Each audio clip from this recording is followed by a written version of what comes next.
Mesdames, Messieurs, bienvenue. C'est Institution en ligne sur Afrique Média. Ouvrons cette première édition de la semaine par la Guinée équatoriale. À la une sur le site officiel de la République de Guinée équatoriale, les dépouilles mortelles de Leandro Mbomio-Sou recevront une sépulture dans son village natal, situé dans la région continentale. La cérémonie funéraire qui a commencé le 16 novembre 2012 avec une veillée funèbre dans sa résidence à Malabo, en présence de plusieurs membres du gouvernement équato-guinéen, de même que des membres de la famille et des amis, s'est achevée le dimanche 18 novembre 2012. Toujours en Guinée équatoriale, audience du président de la République. Son Excellence Théodoro Obiang Mambazogo a reçu en audience la ministre chargée de l'intégration africaine de la République du Mali, Madame Traoré Rokiatou Gikin, l'ex-premier ministre de Thaïlande, M. Pawini Poutikorn, et l'envoyé spécial du président de la République du Burundi. C'était le 14 novembre 2012 au Palais du Peuple de Malabo.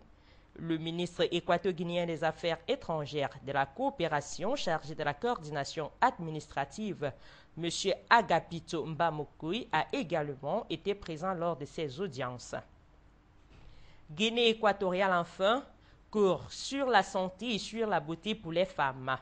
Les femmes des hauts membres du gouvernement et des ambassadeurs accrédités en Guinée équatoriale ont assisté à un cours sur la santé et sur la beauté.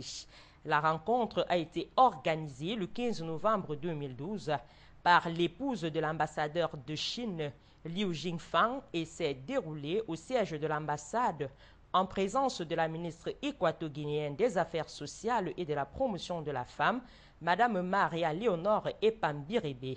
Plus de détails sur cette actualité et bien d'autres sur la Guinée équatoriale le sont à lire en parcourant le portail officiel du gouvernement équato-guinéen. Sur le portail national de Côte d'Ivoire, à la une, le chef de l'État a regagné Abidjan après sa visite au Vatican. Il a été reçu en audience par sa sainteté le pape Benoît XVI. Dès son arrivée à l'aéroport, Félix Houphouët-Boigny, accompagné de son épouse, le président Alassane Dramane Ouattara, a fait savoir qu'il est allé recueillir les conseils et les bénédictions du Saint-Père pour la paix en Côte d'Ivoire. Pour plus de détails sur cette actualité et bien d'autres, rendez-vous sur le portail officiel du gouvernement ivoirien.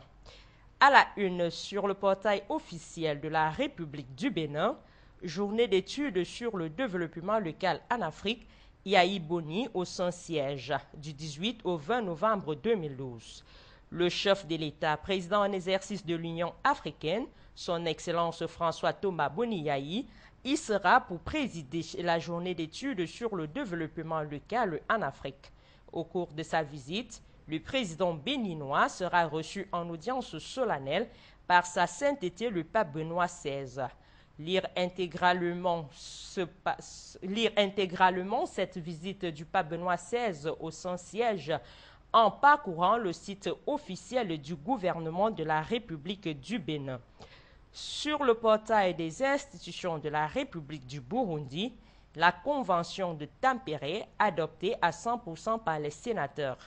Le président du Sénat burundais, M.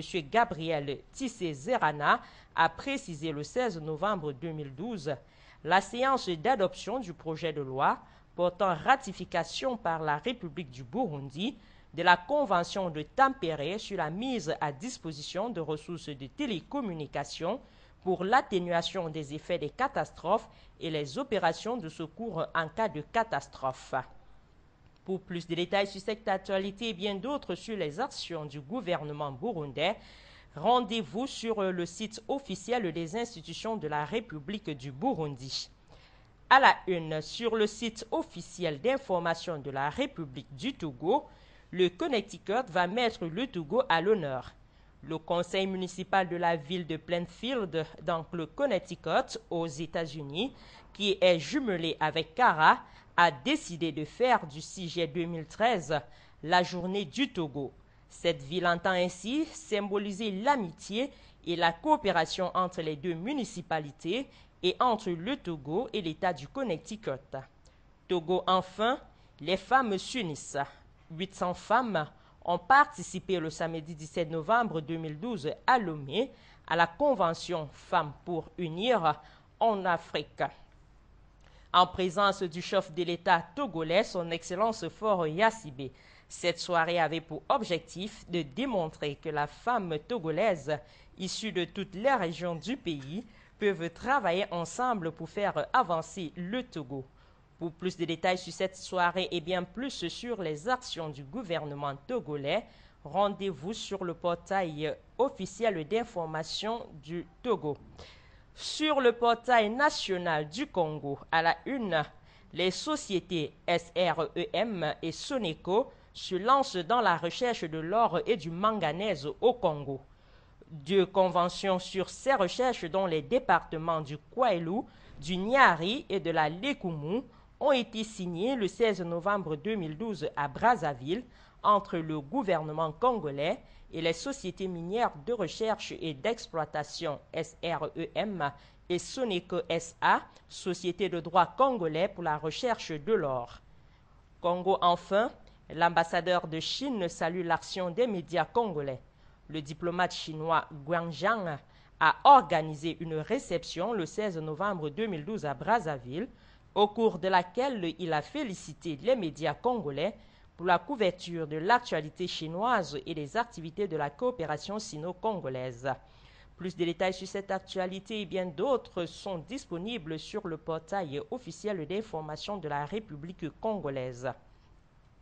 À la une sur le site officiel de la République de l'Union des Comores, prestation de serment de M. Hachim Bakar Shey comme nouveau conseiller à la Cour suprême de l'Union comorienne. Nouvellement nommé par décret numéro 172 PR du 13 septembre 2012, le conseiller Hachim Bakar Shey remplace à ce poste M. Ali Ahamada, parti faire valoir ses droits à la retraite. Pour plus de détails sur cette actualité et bien d'autres sur les actions du gouvernement de la République de l'Union des Comores, rendez-vous sur le portail officiel de la République de l'Union des Comores. C'est tout pour Institution en ligne de ce jour. Excellente suite des programmes sur votre chaîne de télévision panafricaine Afrique Média, que vous pouvez d'ailleurs regarder en ligne sur www.afriquemedia.tv. À bientôt.